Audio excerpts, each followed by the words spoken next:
Saúdo a todos em nome do Senhor Jesus, amém?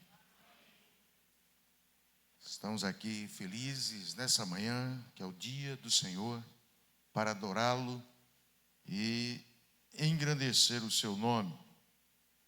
E eu gostaria que vocês abrissem as Bíblias lá para o Salmo 100. Apenas os 2 primeiros versículos desse salmo traz a expressão e o convite para a gente adorar.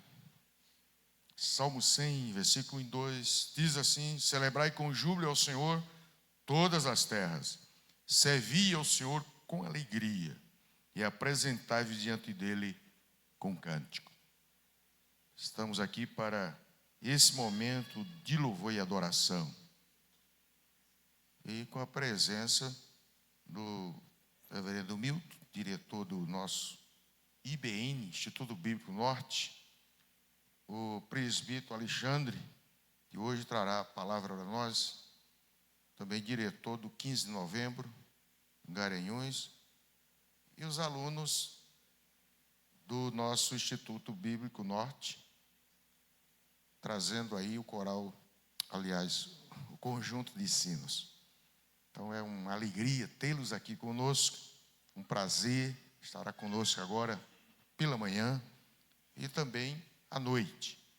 Então vamos estar diante de Deus com o coração propenso para a adoração. Convido os irmãos a ficarem de pé para orarmos nesse momento, invocando a presença de Deus, colocando também diante do Senhor cada ato deste culto. Pai, nós bendizemos o teu nome, porque tu és o nosso Deus, o dono da nossa vida. Obrigado porque esse é o dia que nós dedicamos ao Senhor, que o nosso coração esteja diante de ti nesta hora. Colocamos nas tuas mãos, ó Pai, cada ato deste culto. Manifesta a tua glória neste lugar. Abençoa todos aqueles que já chegaram e estão aqui, aqueles que ainda chegarão, que o Senhor possa abençoá-los e que nós, unidos nesta oportunidade, rendamos um culto de louvor e adoração a Ti. Rogamos que a Tua presença seja real neste lugar e nos abençoe em cada ato deste culto. Nós pedimos assim, no nome de Jesus e para a glória dEle. Amém. Os irmãos podem sentar. Abra sua Bíblia lá na primeira carta de João. Primeira carta de João, o capítulo 1, os versículos 8 e 9. Primeira de João, capítulo 1, versículo 8 e 9.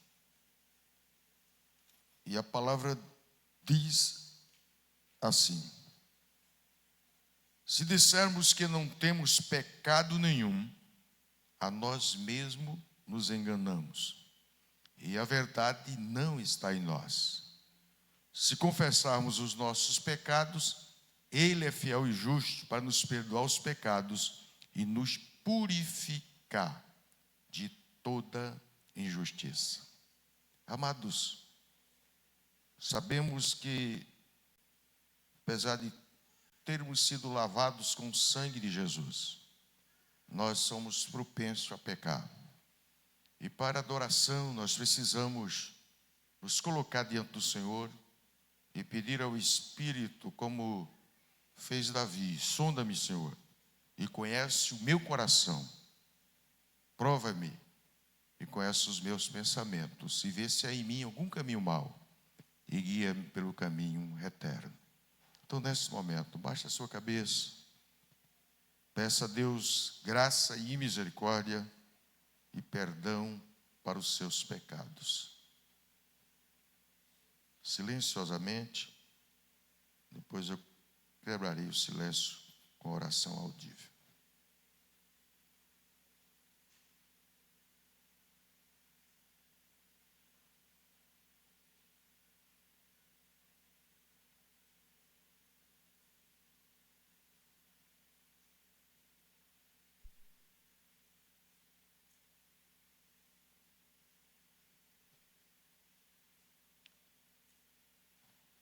Pai, nós te bendizemos, porque em Cristo Jesus nós temos o perdão dos nossos pecados.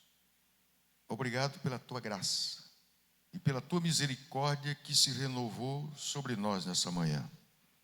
Te pedimos que o Senhor perdoe os nossos pecados que praticamos, que fizemos com pensamento, palavras, ações, quando também nos omitimos, ó Deus, de realizar aquilo que tu tens ordenado. Lava completamente toda a nossa transgressão e purifica-nos dos nossos pecados. E nos dá, Senhor, a alegria do perdão nesta hora, porque o sangue de Jesus, teu Filho, nos purifica de todo pecado. Abençoa-nos, Senhor, quando estamos dispostos aqui para adorar, prestar um culto de louvor e adoração a Ti. Que o Teu Espírito nos conduza e que o nosso coração esteja pronto, limpo, lavado com o sangue de Jesus, para rendermos este culto agradável ao Senhor. Nós te rogamos assim, no nome de Jesus e para a glória dele. Amém. Nós vamos pedir aos amados que abram suas Bíblias no Salmo 138. Eu vou convidar o presbítero Valmir para ele vir aqui. É o nosso vice-presidente do conselho. Ele vir aqui para ler esse salmo de forma alternada. Salmo 138.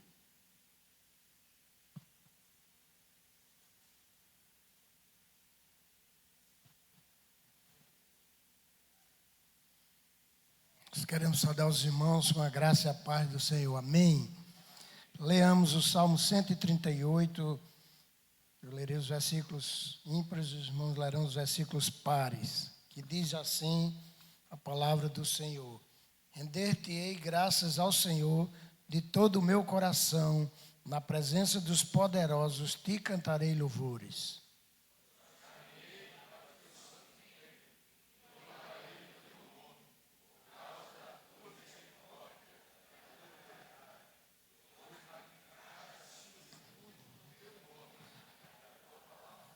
No dia em que eu clamei, tu me acudiste e alentaste a força de minha alma.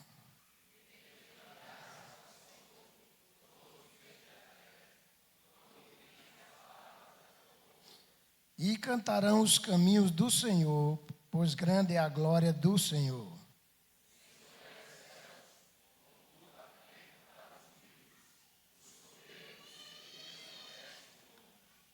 Se ando em meio à tribulação, tu me refazes a vida. Estendes a mão contra a ira dos meus inimigos, a tua destra me salva.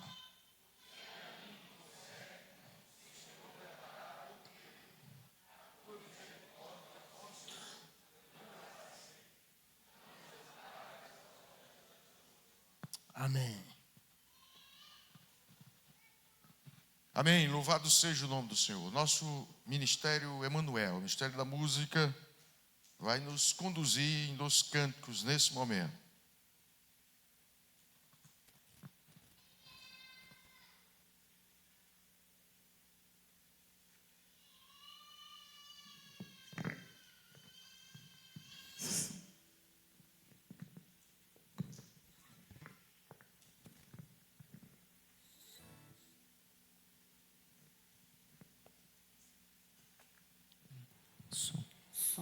Graça e paz, em nome de Jesus, amém? Estamos felizes porque estamos na casa do Senhor. Vamos louvar e bendizer a esse Deus que tudo fez, que tudo criou, que fez todas as coisas e nos criou para a honra e glória do seu nome. Então vamos louvar Ele nesse momento, se você puder ficar em pé. Vamos louvar e bendizer o seu nome com toda a alegria que há no nosso coração nesta manhã.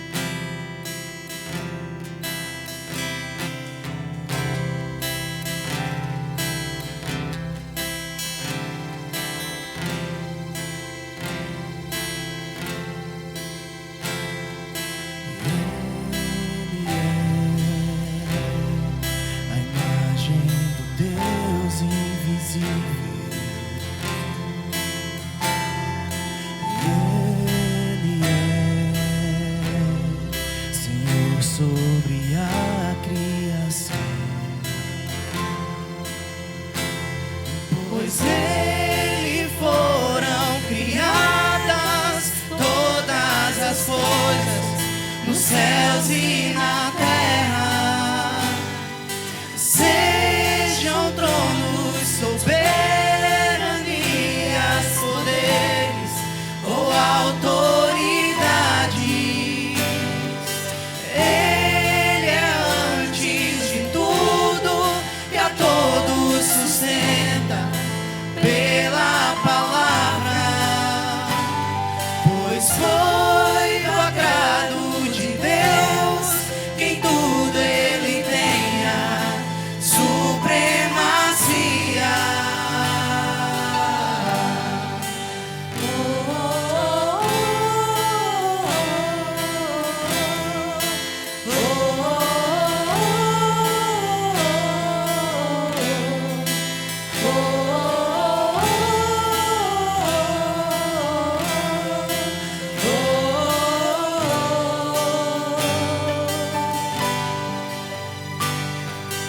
Ele é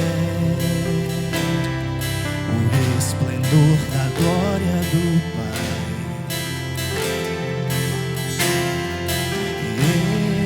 Ele é a exata expressão do seu ser, pois nele foram criadas todas as coisas, nos céus e na terra. Pois sejam tronos, soberanias, poderes ou autoridades. Ele é antes de tudo e a todos sustenta pela palavra, pois foi do agrado de Deus que em tudo ele tenha supremacia.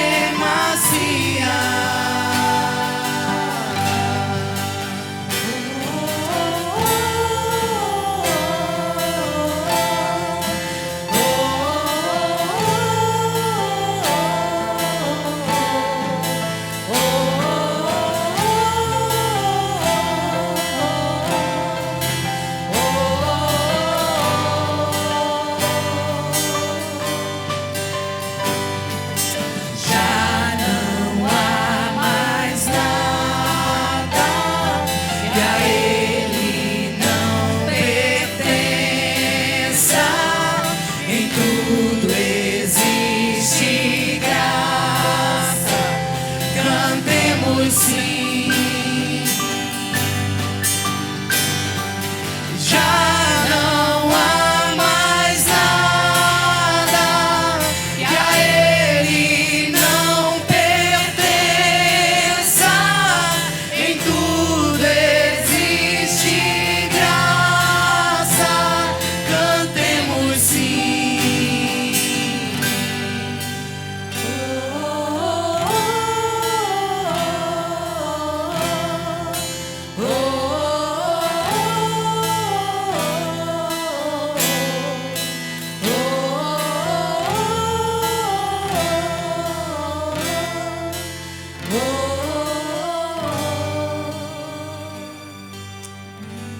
Glorificado seja o nome do Senhor. A Ele, pois, toda honra, toda glória. Venha o Senhor minha vida oferecer, como oferta de amor.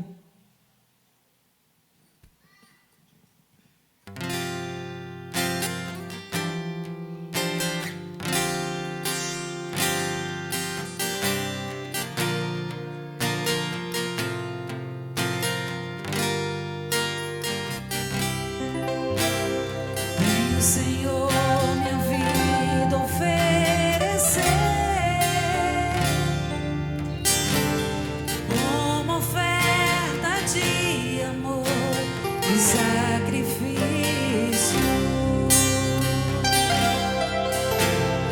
Quero minha vida a te entregar,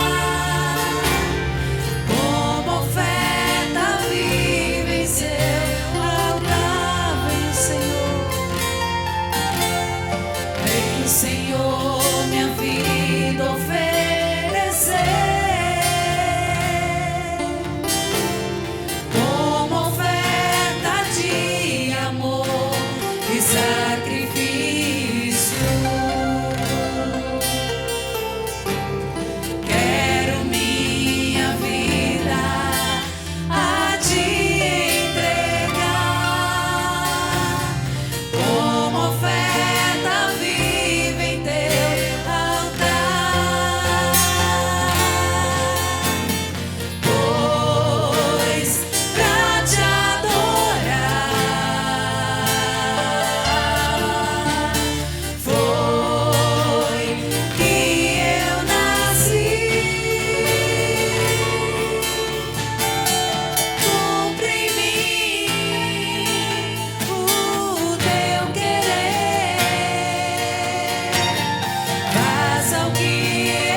queira mais e mais estar ao teu lado, Senhor.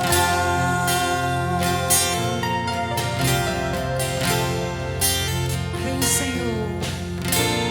Vem, Senhor, minha vida oferecer como oferta de amor e sacrifício.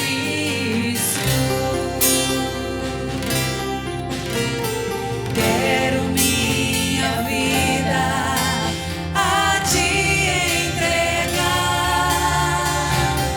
como oferta viva em teu altar, Pois pra te adorar, pois pra te adorar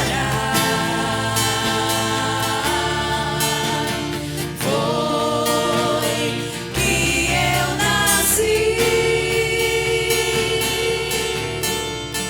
Cumpre em mim o teu querer,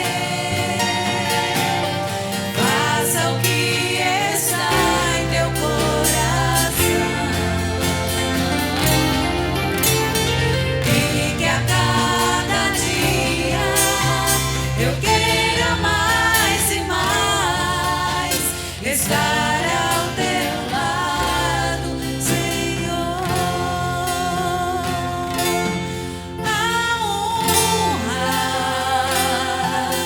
a glória, a força e o poder ao Rei Jesus e o louvor ao Rei Jesus, a honra, a glória, a força e o poder ao Rei Jesus e o louvor ao Rei Jesus.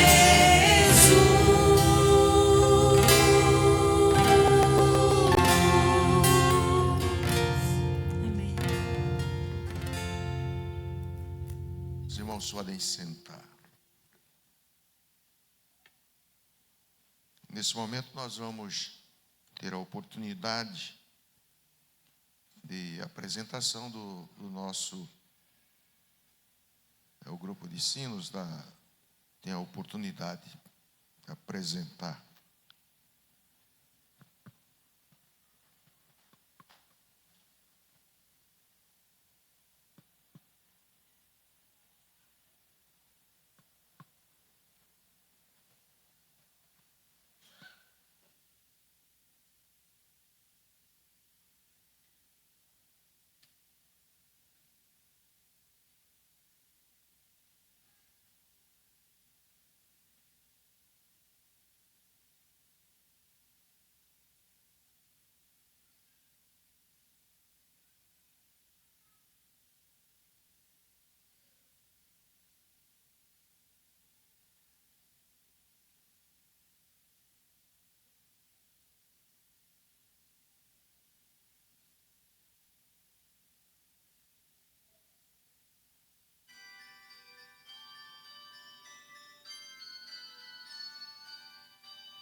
Louvado seja o nome do Senhor.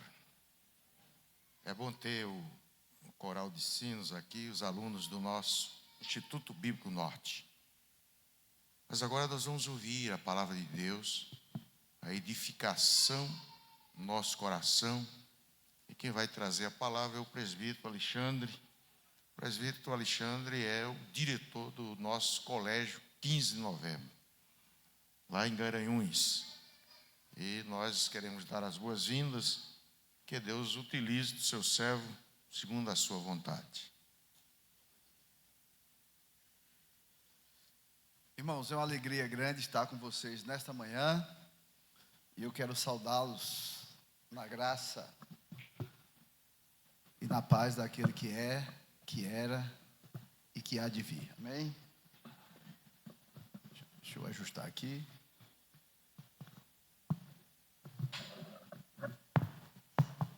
Pronto, já resolvi aqui.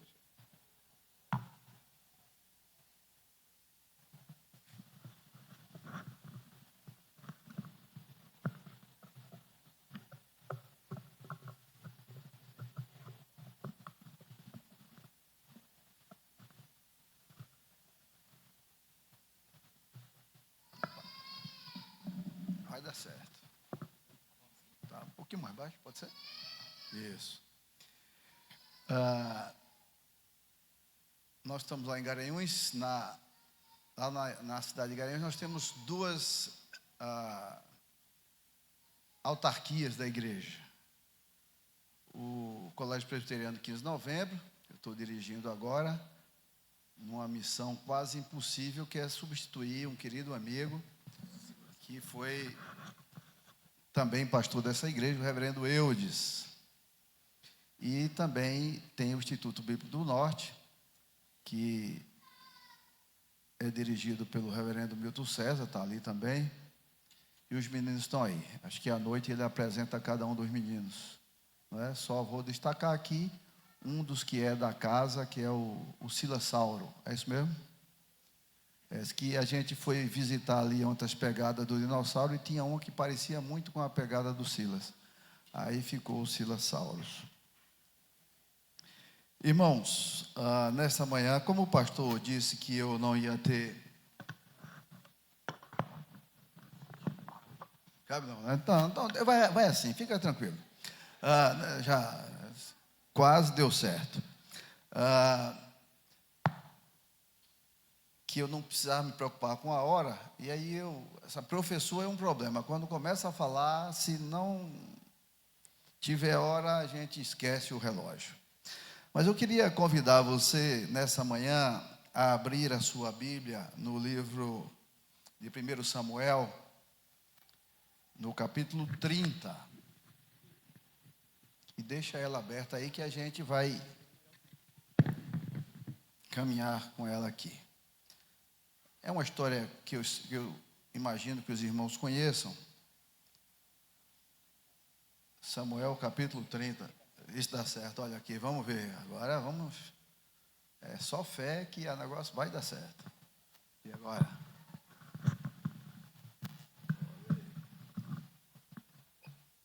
Olha. Aqui, este aqui. Isso, ó. Muito bem. 1 Samuel, capítulo 30. O pastor Milton pensou que ia ouvir de novo aquele sermão de Atos, mas não vai ouvir. Hoje não. Diz assim a palavra de Deus a partir do verso 1 do capítulo 30 de 1 Samuel. Sucedeu, pois, que chegando Davi e os seus homens ao terceiro dia a Ziclag, já os amalequitas tinham dado com ímpeto contra o sul de Ziclag, e a esta ferido e queimado. Tinham levado cativas as mulheres que lá se achavam, porém a ninguém mataram, nem pequenos nem grandes. Então somente os levaram consigo e foram seu caminho. Davi e os seus homens vieram à cidade e ele a queimada, e suas mulheres, seus filhos e suas filhas eram levados cativos. Então Davi e o povo que se achava com ele ergueram a voz e choraram até não terem mais forças para chorar. Também as duas mulheres de Davi foram levadas cativas, Ainoã, a Jezreelita, e Abigail, a viúva de Nabal, o carmelita. Davi muito se angustiou, pois o povo falava de apedrejá-lo, porque todos estavam em amargura, cada um por causa de seus filhos e de suas filhas. Porém Davi se reanimou no Senhor seu Deus. Disse Davi a Abiatar o sacerdote, filho de Aimeleque: traze-me aqui a estola sacerdotal. E Abiatar trouxe a Davi. Então consultou Davi ao Senhor, dizendo: perseguirei eu o bando? Alcançá-lo-ei? Respondeu-lhe o Senhor: persegue-o, porque de fato o alcançarás e tudo o libertarás. Partiu, pois, Davi, ele e os 600 homens que com ele se achavam, e chegaram ao ribeiro de Besor, onde os retardatários ficaram. Davi, porém, e os 400 homens continuaram a perseguição, pois que 200 ficaram atrás, por não poderem, de cansados que estavam, passar o ribeiro de Besor. Acharam num campo um homem egípcio e o trouxeram a Davi. Deram-lhe pão e comeu, deram-lhe a beber água. Deram-lhe também um pedaço de pasta de figos secos e 2 cachos de passas, e comeu. Recobrou então o alento, pois havia 3 dias e 3 noites que não comia pão, nem bebia água. Então lhe perguntou Davi: de quem és tu e de onde vens? Respondeu o moço egípcio: sou servo de um amalequita, e meu senhor me deixou aqui porque adoeci há 3 dias. Nós demos com ímpeto contra o lado sul do Quereritas, contra o território de Judá e contra o lado sul de Calebe, e pusemos fogo em Ziclag. Disse-lhe Davi: poderias, descendo, guiar-me a este bando? Respondeu-lhe: jura-me por Deus que não me matarás, nem me entregarás nas mãos do meu senhor, e descerei e te guiarei a este bando. E descendo o guiou. Eis que estavam espalhados sobre toda a região, comendo e bebendo, e fazendo festas por todo aquele grande despojo que tomaram da terra dos filisteus e da terra de Judá. Feriu-os Davi desde o crepúsculo vespertino até a tarde do dia seguinte, e nenhum deles escapou, senão só 400 moços que, montados em camelos, fugiram. Assim Davi salvou tudo quanto havia tomado os amalequitas. Também salvou as suas 2 mulheres. Não lhe faltou coisa alguma, nem pequena nem grande, nem os filhos, nem as filhas, nem os despojos, nada do que lhe havia sido tomado, tudo Davi tomou a trazer. Também tomou Davi todas as ovelhas e gados, e o levaram diante de Davi, e diziam: este é o despojo de Davi. Até o verso 20. Queridos, vamos orar então. Senhor Deus, Pai querido, nós estamos diante da Tua palavra, e a nós só nos resta obedecê-la. Nós queremos suplicar a Tua bênção, que o Senhor fale conosco. Nós temos necessidade, nós queremos ouvir a Tua palavra, queremos ouvir a Tua voz, nós temos necessidade disso. Fala, pois, conosco, despe-nos de qualquer sentimento de soberba, de vanglória, nos dá um espírito de humildade, de mansidão e submissão à Tua palavra. Nós só oramos assim, confiados no Teu amor para conosco, e em nome de Jesus, amém. Queridos, bom, deixa eu ver a hora aqui, até meio-dia dá. Deixa eu só contextualizar isso aqui. Davi, depois que venceu Golias, e depois daquela história das mulheres cantarem que Saul matou milhares, Davi 10 milhares, Saul, com ciúme, começou a perseguir Davi. Vocês sabem disso. E aí Davi começou a fugir, um canto para o outro, para um canto para o outro, até não ter mais lugar para onde ir. E aí Davi vai para a terra dos filisteus. Chega lá nos filisteus, ele faz uma aliança com o rei filisteu, Aquis, e ele aparentemente, supostamente, começa a lutar as batalhas dos filisteus contra os hebreus.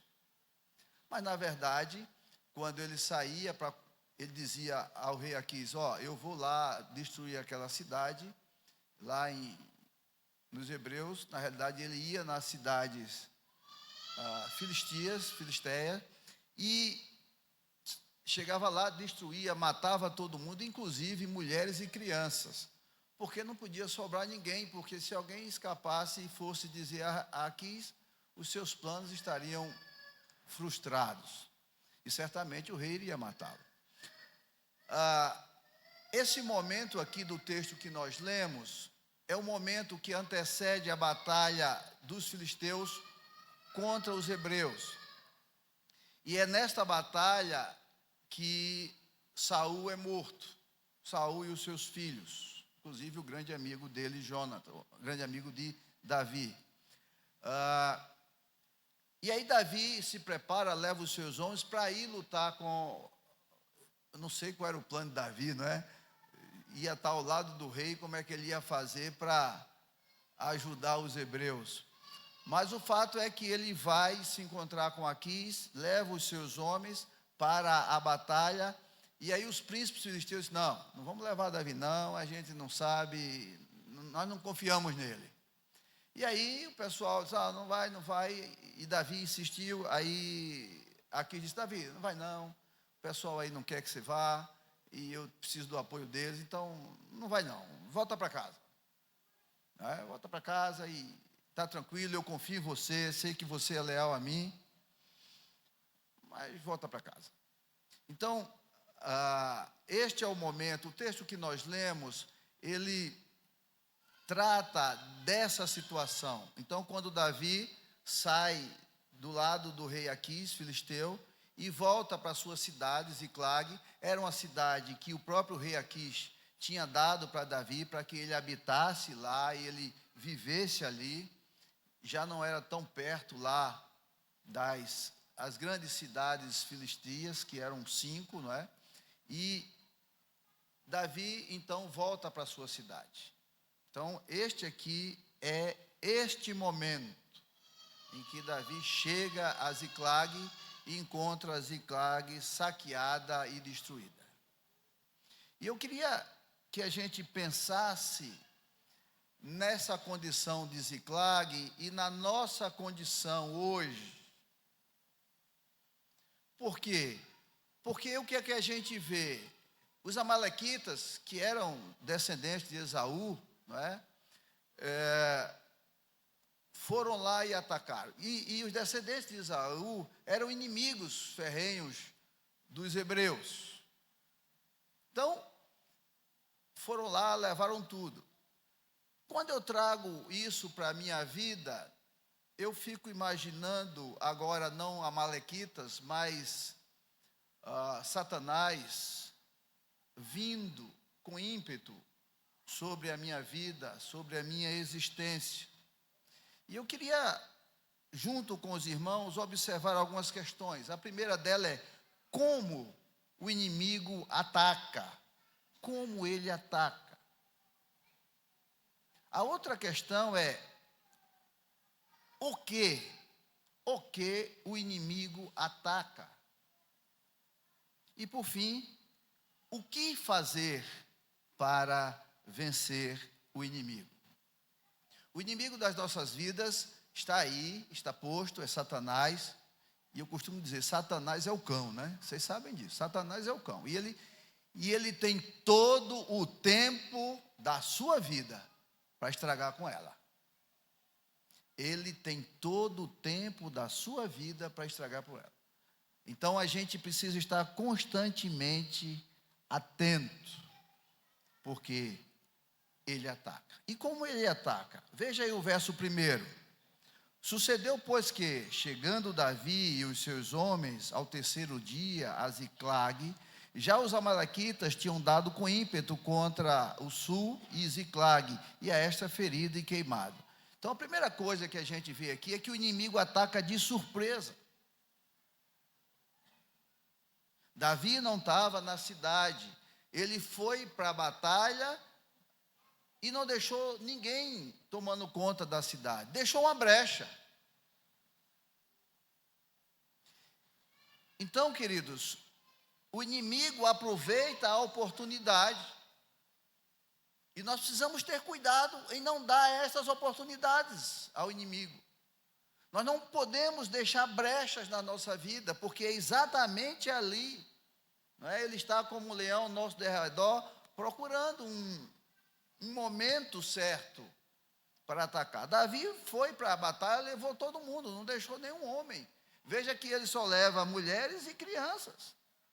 A cidade estava desguarnecida. Então o inimigo vem de surpresa e ataca. Como é que a gente pode, então, se prevenir para evitar, deixar as brechas e evitar o ataque? Intimidade com Deus. Não tem segredo. Eu preciso manter essa intimidade com Deus. Duas coisas para ser íntimo de Deus: conhecimento da palavra, e aí não é só ler a Bíblia, mais do que isso, é entender o que está escrito. Então, ler a Bíblia é a principal, sim, mas quem sabe pesquisar algumas coisas, ver o contexto do texto, enfim, conhecer a palavra. E a outra é a nossa vida devocional. Oração.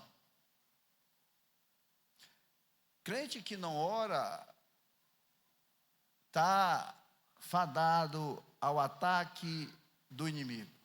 Se a gente entendesse,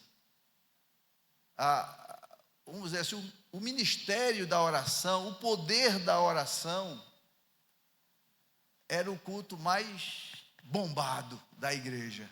Era o culto de oração. Dava mais gente no culto de oração do que no culto do domingo à noite.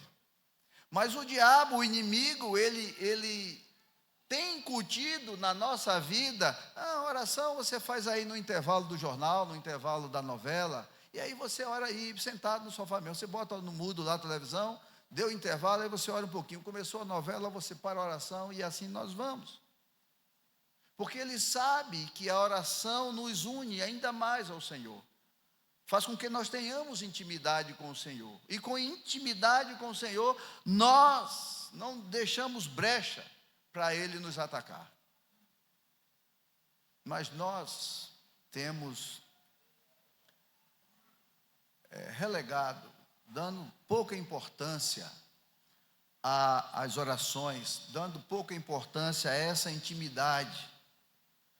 A gente começa a achar que a gente vence o diabo, né? Feito, tem algumas igrejas aí que ri do diabo e faz aquelas mungangas todas. Entende munganga? Certo, beleza. Porque às vezes, né, a gente vem de outro lugar e talvez algumas palavras. O diabo é um ser poderoso, queridos. Nós só vencemos Satanás por causa do sangue de Cristo. Não fora o sangue do Cordeiro, nós seríamos derrotados. Nós já estaríamos derrotados. Então nós não podemos tratar esses ataques do inimigo com uma coisa sem importância. É muito séria e muito grave. Então, e ele ataca as brechas, ele ataca de surpresa. A outra coisa é que ele ataca com ímpeto, com furor, com violência. Tá certo? Ele feriu e queimou a cidade. O ataque de Satanás nas nossas vidas produz resultados devastadores se a gente não tiver essa intimidade, se a gente não tiver o cuidado de não deixar brechas. Porque ele vem com ímpeto. A ideia é destruir. Ele sabe que tem pouco tempo. E ele esconde isso da gente. Apocalipse diz que ele tem pouco tempo, lhe resta pouco tempo. Mas aí ele vem e vem para cima.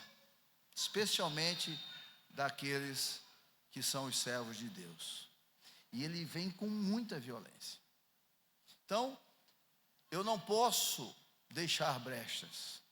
Porque quando ele vem com toda a sua violência, eu tenho esta intimidade, cuidado do Senhor, eu consigo perceber a mão de Deus e o cuidado de Deus.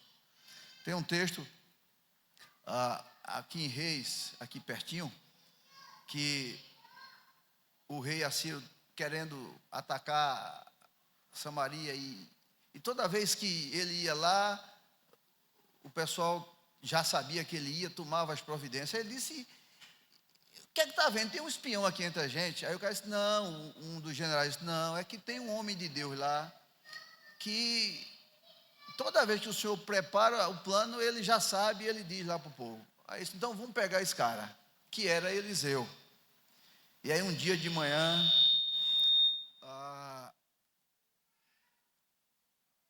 aquele monte onde Eliseu morava e a cidade ali estava toda cercada pelo exército assírio.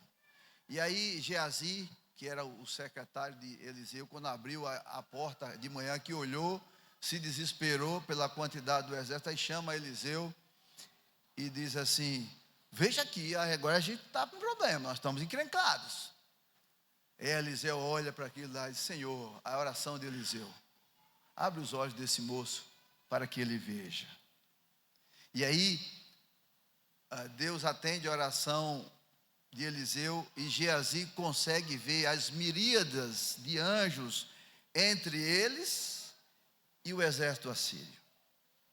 E aí a conclusão é de que maior é o que está em nós do que o que está no mundo. E nós não podemos perder isso de vista. O inimigo ataca de surpresa e com violência, mas o que está em nós é maior, mais poderoso, nos protege. Veja que eu não estou pregando aqui teologia da prosperidade, que você é crente, agora é filho de Deus, tudo vai ser bem, seu emprego vai melhorar, nada disso. Estou dizendo que as perseguições virão, talvez até mais do que você tenha vivido antes. A diferença é que você tem este conforto, você tem esta tranquilidade de saber que o Senhor está com você. Eu costumo dizer que depois que eu virei crente, eu tive paz, mas nunca mais na minha vida eu tive sossego. Não sei se com você é assim. Tem a paz de Deus, não é? Agora o sossego vai embora, porque Satanás vem dia a dia, querendo estragar com a sua vida. E a gente precisa estar vigilante, porque ele ataca de surpresa, ele ataca com furor, com violência, com ímpeto. E quando ele consegue, ele festeja. Veja aí o verso 16. E descendo o guiou, eis que estavam espalhados sobre toda a região, comendo, bebendo e fazendo festa por todo aquele grande despojo que tomara da terra dos filisteus e da terra de Judá. Então, o diabo tripudia de você, tripudia de mim. Quando me ataca, quando acha a brecha e consegue alguma vitória. E vamos agora para o outro lado. E quando ele não consegue a vitória? Nós temos intimidade com Deus e ele não consegue nos derrotar, pelo menos naquela batalha. Será que eu festejo? Será que eu celebro ao Senhor como o inimigo faz?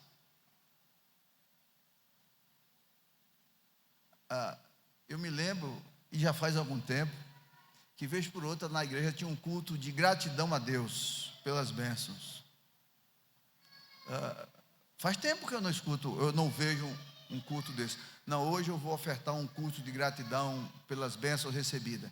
Aí o irmão fazia arranjos de flores maravilhosos, que era uma forma de fazer isso. Às vezes fazia uma oferta de gratidão e ele testemunhava a bênção, ou as bênçãos que Deus tinha trazido sobre a vida dele. Ou seja, havia uma celebração por aquilo que Deus estava fazendo na sua vida. Eu não sei se você costuma celebrar as vitórias que Deus tem te dado. Se você agradece a Deus, e não precisa ser o culto, mas o reconhecimento daquilo que Deus tem feito na tua vida. Louvar e agradecer a Ele por tudo que Ele tem feito. Adorá-lo pelo que Ele é. Então, queridos, o inimigo ataca. E ataca de surpresa. O inimigo ataca com violência. E quando ele nos derrota, ele ataca, ele celebra isso. E ele celebra como? Ele até consegue espalhar nas redes sociais hoje que o crente fulano, o irmão cicrano, fez isso e isso, nós vencemos ele. E é interessante que o que era um pecadão começa a virar um pecadinho. Claro, pecado é um tamanho só, todo ele. Mas para a gente, pedagogicamente, vamos ver. Aquilo que você pensa que é um pecadão, com o passar do tempo, vira um pecadinho. E depois nem pecado é. Aqui não sei se ainda tem, mas lá em Garanhuns ainda tem carro de boi. E o carro do boi é puxado por uma junta de bois. Mas o dono lá do carro e da junta de boi não chega lá, pega aqueles 2 bois no pasto ali e bota a canga. Não faz isso, porque não vai dar certo. Ele primeiro fura um chifre de um boi e o chifre do outro, passa uma cordinha ali no buraco, deixa os 2 amarrados para eles irem comer juntos, andarem juntos. E depois de um certo tempo ali, e quando eu digo um certo tempo, não é 1 dia, 2 não, 1 semana, 2, 1 mês, até eles se acostumarem a estarem juntos, e quando um vai para lá, outro vai para cá. Depois disso ele vai então colocar a canga. A canga é aquela peça que coloca no pescoço dos bois. E quando ele coloca a primeira vez, é uma confusão, os bois não querem saber. Tem deles que quebram a canga. Aí no outro dia, de novo, é outra confusão, terceiro dia. Depois de um certo tempo, o que acontece? Aquele homem mostra a canga para os bois e eles já baixam a cabeça. Agora pense aqui num pecadão bem grande, que você acha que para você isso aqui é um pecadão que se eu cometer eu vou para o inferno com tripa e tudo. É a canga. E quando o diabo apresenta esse pecadão, tenta colocar no seu pescoço, você esperneia, faz zoada, quebra a canga. Mas aí você cai. E aí você jejua, você ora, pede perdão, coração contrito. E chora diante de Deus, Deus te perdoa.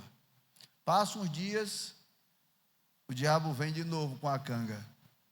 E ele vai fazendo isso. Daqui mais um pouco, quando ele te apresenta, aquele inicial que você esperneava e quebrava a canga, quando você apresenta, você faz feito boi. Já baixa a cabeça. E aquilo que era um pecadão, muitas vezes, nem pecado para você é mais. Um exemplo disso que a gente tem visto com a mentira. Pense num negócio que, vez por outra, tem um irmão.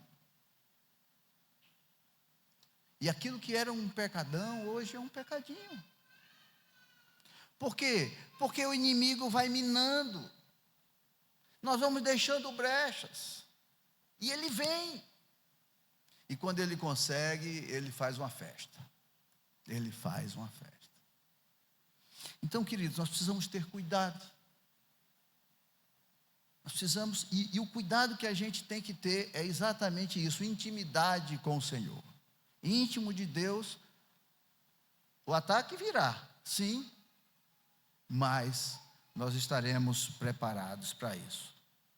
A outra coisa vimos que ele ataca, agora o que o inimigo ataca?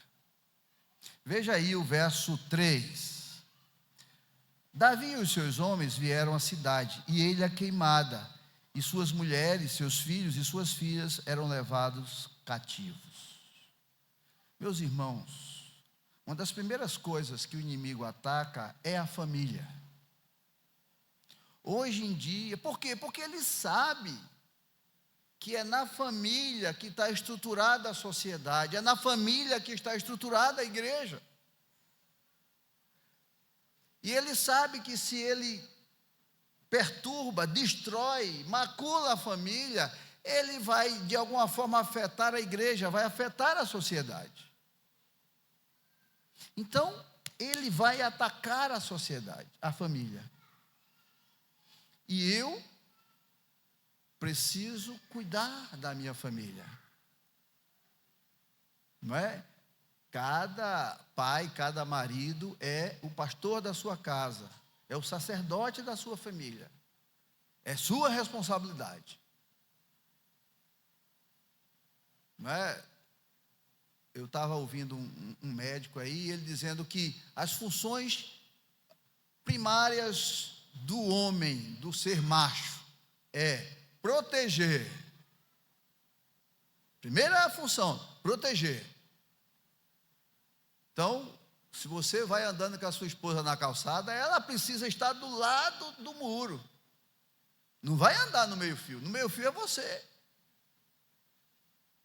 Se o malandro vai escalar um revólver em você, você tem que botar ela e os seus filhos atrás de você.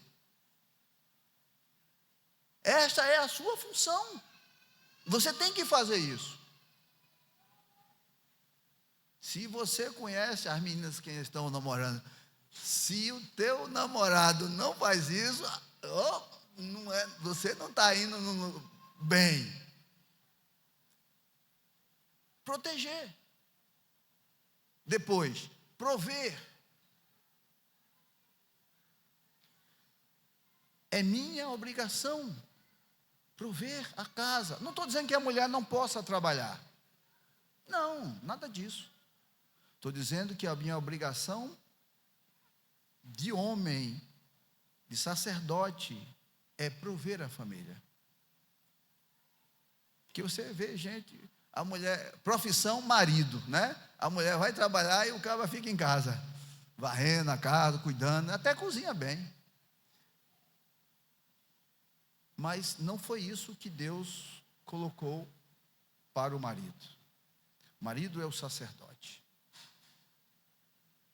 Tem que proteger a sua família. E nesses dias em que nós estamos vivendo aí, em que não se coloca limites para os filhos, não há educação para os filhos, e isto tem que partir, o pai tem que fazer isso. Eu me lembro lá em casa, quando a gente fazia alguma coisa, minha mãe disse, não vou fazer nada, vou dizer a seu pai. Porque quando o papai chegava aqui, ela dizia, aí você estava com problema. Pois é. Tem coisas que a esposa resolve logo. Mas tem coisas que ela passa por mais. E é obrigação minha, eu sou o sacerdote. E o diabo tem colocado nas nossas mentes, homens, maridos, pais, que isso é besteira. Dá uma telinha para o teu menino, um celular, a internet. Quando ela aperrear, dá para lá que você quer ver o teu jogo de futebol. Eu posso até ver o meu jogo de futebol, sim, mas depois que eu cuidar da minha família. Porque o diabo tem atacado a família. Veja que ele levou cativos as mulheres, as esposas de Davi, é o específico. As mulheres. Billy Graham tem uma frase dele que diz assim: nada, absolutamente nada justifica o fracasso familiar. Tem gente que põe emprego na frente, carreira, e perdendo a família. absolutamente nada substitui o sucesso, né, que nós teremos da família. Então, se o casamento está sendo destruído e o diabo é que está agindo aí, 3 coisas que a gente precisa fazer em casa. Primeiro, não desistir. Não sei se vocês acompanharam a evolução do divórcio. Primeiro era proibido o divórcio. Em 77 veio a lei do divórcio, aí criou muitas regras para divorciar. Tem que estar 2 anos separados, não sei mais o que, só podia divorciar uma vez, enfim. Encurtando a história. Hoje, você casa hoje, quiser divorciar amanhã, se não tiver filhos, você vai no cartório ali, não precisa nem ir para o juiz, e faz o divórcio. Estas facilidades que acontecem ajudam o ataque do inimigo. Eu me caso já pensando, se não der certo eu separo. E o que é não dar certo? É não renunciar a algumas coisas? É não, eu quero e vai ser do meu jeito. A gente tinha um ditado lá no quartel, que a gente dizia assim: você arrume um problema com o comandante do batalhão, arrume um problema com o comandante geral, arrume um problema com o secretário de segurança, na época, hoje é Secretaria de Defesa Social, arrume problema com o governador, mas com a esposa não. Com a esposa não. Pois é. Eu tenho que ter a maturidade, e a maturidade cristã, de olhar as dificuldades e agir não como eu quero, mas como Deus orienta. Então eu não posso desistir da minha família, não posso. A outra coisa, que essa é quase impossível, pedir perdão e perdoar. Eu morro, mas não perdoo. E perdão é basilar na nossa crença, na nossa fé. Não é assim que a gente ora o Pai Nosso? Perdoai as nossas faltas como nós perdoamos. Então, eu não posso desistir da minha família. Eu preciso pedir perdão e eu preciso perdoar. E, quando eu faço isso, eu recomeço na presença de Deus, na intimidade com o Senhor. Muitas vezes as famílias têm se perdido, têm sido desfeitas, exatamente porque eu desisto na primeira dificuldade, porque eu não consigo pedir perdão, e eu não tenho a humildade de buscar ao Senhor para reconciliar com a minha esposa, com o meu marido, com o cônjuge, e a gente recomeçar na presença de Deus. O diabo tem agido nas nossas famílias, e nós estamos desatentos a isso.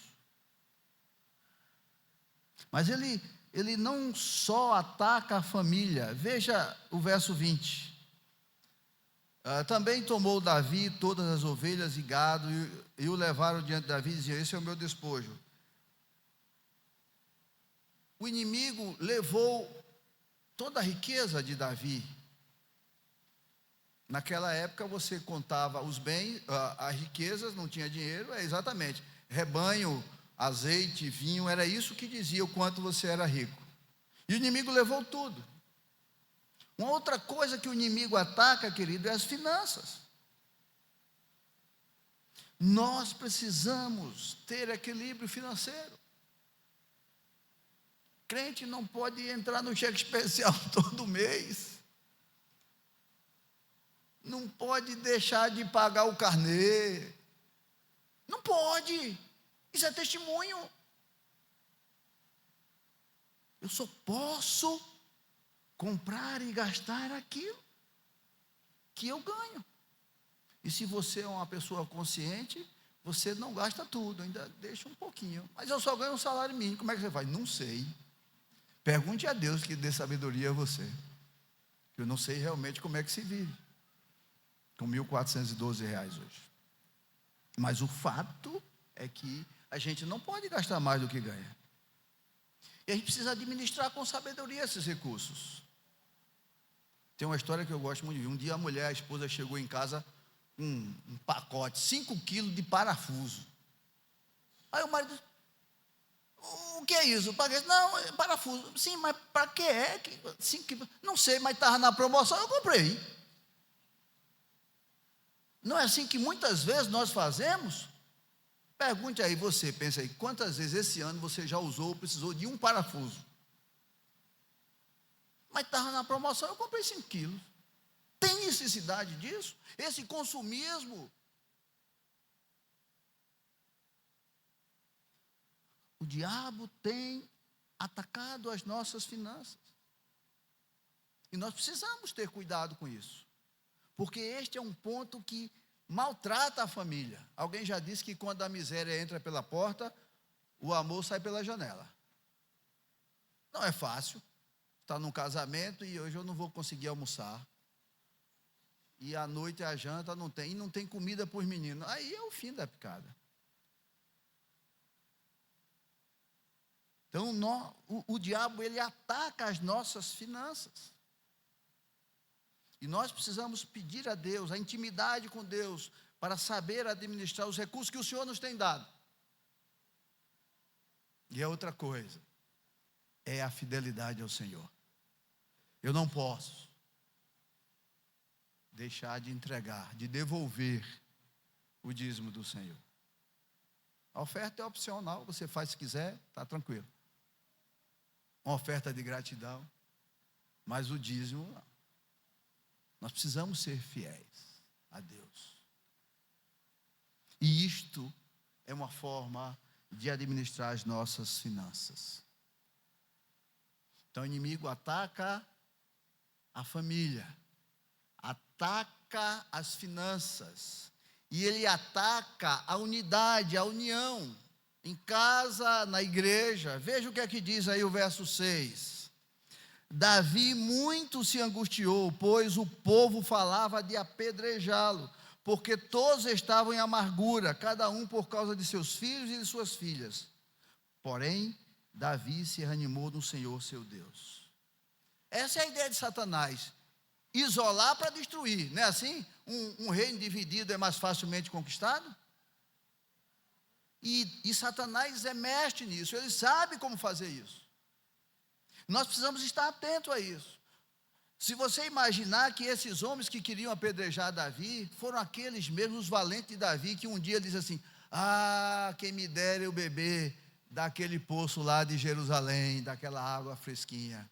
E os caras saíram de noite se esgueirando e foram lá e trouxeram a água para Davi beber. Veja, arriscaram as suas vidas na casa do inimigo para trazer esses homens que eram tão ligados a Davi, que tinham tanta admiração, amor por Davi, para fazer isso. Agora, estavam querendo apedrejar Davi. E a gente precisa estar atento a isso, queridos. O diabo vai semear contendas aqui no meio da igreja. E eu tenho que ter cuidado na minha intimidade com o Senhor. E cada um fazendo assim, vai ficar mais difícil de ele conseguir isolar para destruir. Essa é a intenção do inimigo, nos destruir, acabar com a nossa vida. E ele tem todo o tempo dela para fazer isso. Poxa, rapaz, ela só disse essas coisas, o que é que tem de bom nisso tudo? Aqui, O que fazer para vencer o inimigo? Primeira coisa, querido, veja aí o verso 4. Então Davi e o povo que se achava com ele ergueram a voz e choraram até não terem mais forças para chorar. Primeira coisa, queridos, quebrantamento na presença de Deus. Eu tenho que ter a minha vida quebrantada diante do Senhor. O que é que diz provérbio? A altivez de espírito, não, primeiro é a soberba precede a queda e a altivez de espírito a ruína. Eu preciso me quebrantar, humildade diante do Senhor. E Davi faz isso, chora até não ter mais força para chorar.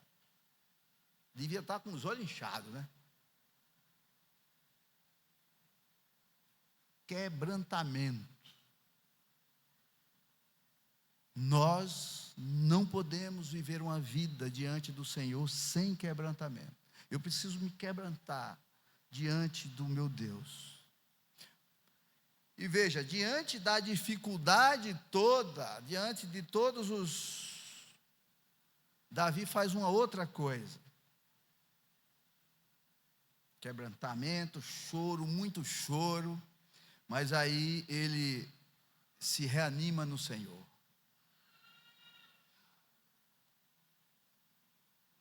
Veja o que diz o verso 6. Davi muito se angustiou, pois o povo falava de apedrejá-lo, porque todos estavam em amargura, cada um por causa de seus filhos e suas filhas.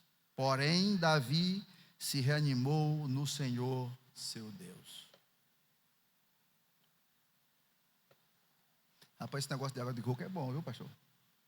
Vou ver se o pessoal lá na igreja também implanta isso. Desde ontem que eu tomo água de coco, que não é pouca, viu?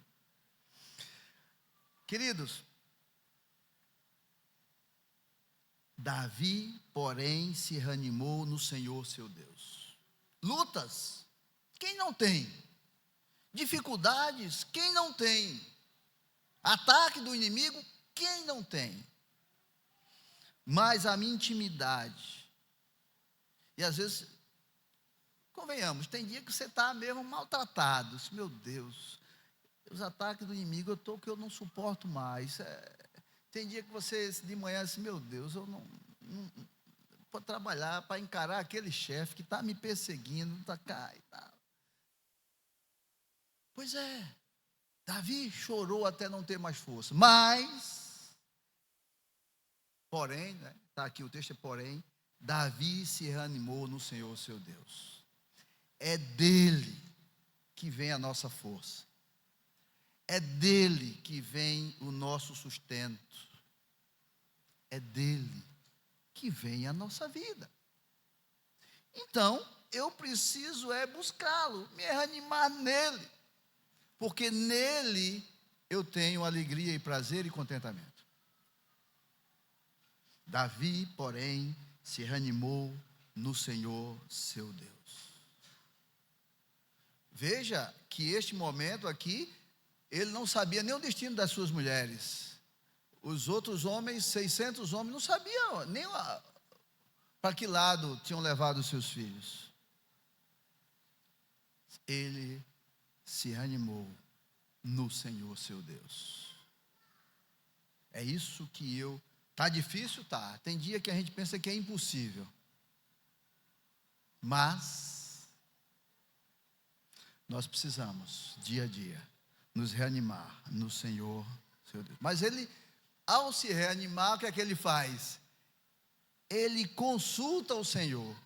Está difícil, está ruim, está complicado. O que é que eu vou fazer? Vou perguntar a Deus. O que é que eu vou fazer? Veja o que é que diz. Verso 8. Então consultou Davi ao Senhor, dizendo: perseguirei eu o bando, alcançá-lo-ei? Respondeu-lhe o Senhor: persegue-o, porque de fato o alcançarás e tudo o libertarás. Veja que Davi agora sabendo a vontade de Deus, ele age conforme a vontade de Deus. Querido, não tem lugar melhor para estar do que o centro da vontade de Deus. E eu não vou repetir, não estou dizendo que você vai estar a mil num mar de alegria e felicidade. Nada disso. Se você abrir o livro lá de 2 Coríntios, capítulo 11, Paulo vai dizer lá, que estive na voragem do mar, levei chibatada, 39 chibatadas, e ele vai dizendo, na mão de salteadores, mordido de cobra. A lista que Paulo diz do sofrimento que ele enfrentou é enorme. Rapaz, E se você imaginar, não há qualquer dúvida de que Paulo estava exatamente fazendo aquilo que Deus mandou que ele fizesse. Ele estava exatamente no centro da vontade de Deus. Depois você lê lá, 2 Coríntios, para você ver, rapaz, tudinho. Mas não é para você desanimar, é para você entender que as lutas existem. E que mesmo você fazendo a vontade de Deus, você vai passar por dificuldades. Aqui Davi estava passando por dificuldades. E ele consulta a Deus o que fazer. Aí Deus diz, faz desse jeito. E ele vai e faz desse jeito. Fazendo do jeito que Deus diz para fazer, a vitória é certa. Veja que nem mordido por uma víbora, Paulo morreu. Mas foi mordido. Mas não morreu. Por quê? Porque ele teve vitória sobre o veneno da cobra. Porque ele estava fazendo exatamente aquilo que Deus mandou que ele fizesse. Não estou dizendo que você não vai adoecer. E não estou dizendo que não vai morrer. Porque ontem a gente estava comentando isso com o pastor Milton. Todos, no carro com os meninos. Todos, eu recitei até um verso de Ariano Suassuna lá, que diz assim, quando a cachorra de Dorinha, não sei se vocês já assistiram o filme ou leram um livro, quando a cachorra morre, aí Chicó diz assim, encontrou-se com um único mal irremediável, que reúne todos os seres vivos num só rebanho de condenados, porque tudo que é vivo, morre. Então, você vai morrer, eu vou morrer. Não sei qual é o meu número, a minha vez, a minha ficha. Nem você sabe o seu, ainda bem, porque se você imaginasse, eu vou morrer daqui a 23 dias, 10 horas, ia ser terrível. Ainda bem que a gente não sabe. A gente vai morrer. Por quê? Porque como o pastor Milton pregou, a cada homem está ordenado morrer uma só vez. Hebreus capítulo 9, verso 27. Depois disso o juízo. Mas eu não posso deixar de perguntar ao Senhor a vontade dele para a minha vida. E mais, sabendo a vontade dele, eu devo executá-la. Às vezes, a gente quer muito uma coisa, né? Aí ora, diz, Senhor, eu estou querendo esse negócio aqui. Aí Deus diz, não, e diz um não desse tamanho. Aí você, não, mas você quer muito. Aí você, Senhor, mas eu queria, Senhor, me dá esse negócio. Aí Deus diz, não. Aí terceira vez ele diz, não. Mas eu vou fazer assim mesmo.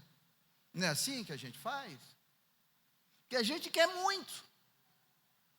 Mas desse jeito, não é o jeito de Deus, e Ele sabe o que é o melhor para a gente. Então eu preciso consultar ao Senhor.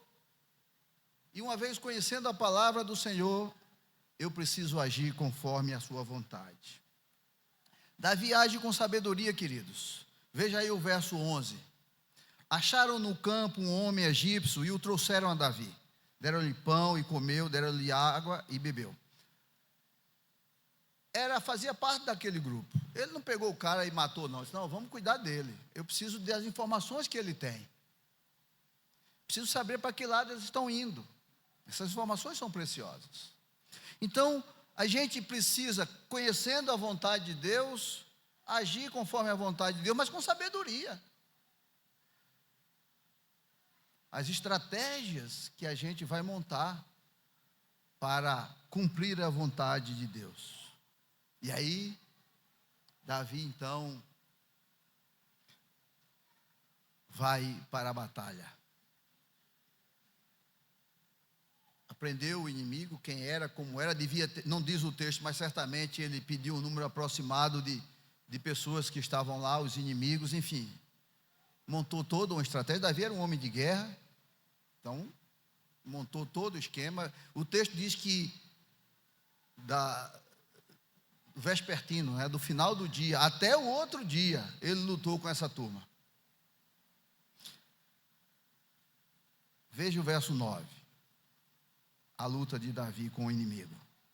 Partiu, pois, Davi, ele e os 600 homens que com ele se achavam, e chegaram ao ribeiro de Besor, onde os retardatários ficaram. Verso 17, feriu-os Davi desde o crepúsculo vespertino até a tarde do dia seguinte, e nenhum deles escapou, senão 400 moços que, montados em camelos, fugiram. Assim, Davi salvou tudo quanto havia tomado os amalequitas. Também salvou as suas 2 mulheres. Não lhe faltou coisa alguma, nem pequena nem grande, nem os filhos nem filhas, nem o despojo, nada do que lhes haviam tomado. Tudo Davi tornou a trazer. Queridos, veja, ficou ruim, está difícil, eu não sei mais o que fazer, mas eu me quebranto diante do Senhor, eu oro ao Senhor, pergunto a Ele qual é a vontade dEle, e eu vou agir conforme a vontade dEle, com estratégia, mas vou agir, e vou lutar com o inimigo. E aí, no final de tudo, você vai ter o prêmio, que é a vida eterna. Poxa, não tem ninguém para dizer amém aqui, pastor? O povo aqui não diz amém. Lá na igreja central, que é uma igreja de oração, quando eu digo assim, nós teremos a vida eterna, aí amém. Aqui o povo, mas tudo bem. O que a gente, pode ser que eu lute conforme a vontade de Deus, fazendo o que Deus quer, e aparentemente eu não tenha sucesso. Se você olhar a vida de Paulo, Paulo foi decapitado, perdeu a cabeça, fazendo exatamente aquilo que Deus queria que ele fizesse. Mas Paulo, não há dúvidas de que Paulo está na presença de Deus, desde aquele momento que cortaram a sua cabeça. E esta é a nossa garantia, de que, vivendo a vida conforme a vontade de Deus, para a glória de Deus, nós teremos famílias fortes. O inimigo, na maioria das vezes, não vai nos derrotar. E, apesar de sofrimentos, nós já somos mais que vencedores, porque Cristo venceu a nossa batalha. E Ele nos garante a vida eterna. E é isso que importa. Que Deus nos ajude a olhar este momento na vida de Davi, trazer para a nossa vida tudo isso aqui, para que, olhando, vivendo e contemplando o céu, nós possamos dizer que o Senhor tem nos ajudado, o Senhor tem estado conosco, o Senhor é fiel a nós. Que Deus nos ajude. Vamos orar? Feche aí os seus olhos, baixe a sua cabeça. Nós vamos orar ao Senhor.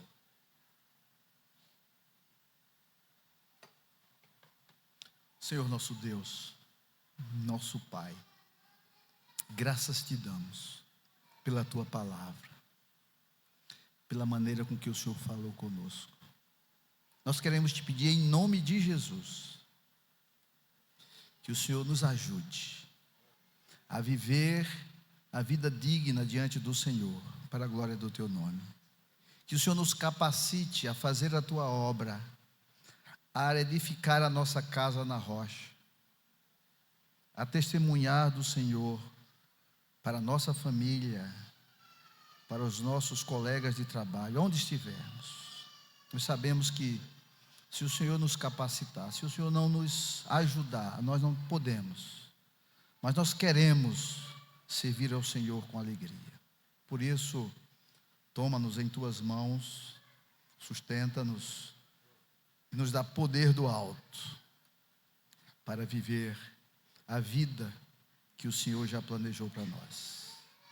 Nós te oramos, nós te suplicamos assim, não porque nós mereçamos do Senhor qualquer coisa, mas é porque nós te pedimos, porque nós confiamos no teu amor para conosco e porque nós clamamos ao Senhor no nome do teu Filho Jesus Cristo. A Ele toda a honra e a glória pelos séculos dos séculos. Amém. Deus abençoe, queridos.